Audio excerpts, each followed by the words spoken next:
কি ভিডিও বানিয়েছো আমার বউকে নিয়ে? আবার নিজেকে ওর স্বামী বলে দাবি করছো? কোন অ্যাঙ্গেলে তুমি ওর স্বামী?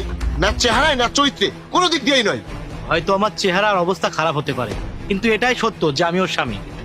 হ্যাঁ, আমি তো বিয়ের জন্য বাড়ি থেকে বেরিয়ে পড়েছি। একবার শুধু ওর সাথে বিয়েটা হতে দে, তারপর দেখিস আমি কি করি। আচ্ছা এখন রাখছি, জাহিদের আসার সময় হয়ে গেছে। বিয়ে হয়ে গেলে আমি তোকে ফোন করবো। আমি কিভাবে বিশ্বাস করব যে তুমি ওর স্বামী? শোনো, তোমাকে একটা কথা বলি, আজ আমাদের বিয়ে। আমি চাই না তুমি এমন কোনো কিছু করো যাতে আমাদের বিয়েতে বাধা পড়ে। আমি এখানে কোনো বাধা দিতে আসিনি, আমি এখানে শুধু বাস্তবটা বলতে এসেছি। আপনার আমার কথা বিশ্বাস হচ্ছে না তো আপনি শুধু এখানে দাঁড়িয়ে দাঁড়িয়ে তামাশা দেখেন। আমি ওখানে যাচ্ছি আপনার হবু বউয়ের কাছে, তারপর দেখেন ও কিভাবে সব সত্য স্বীকার করে। শুধু দেখেন। ঠিক আছে, যদি তোমার কথা মিথ্যা হয় তাহলে কিন্তু আমার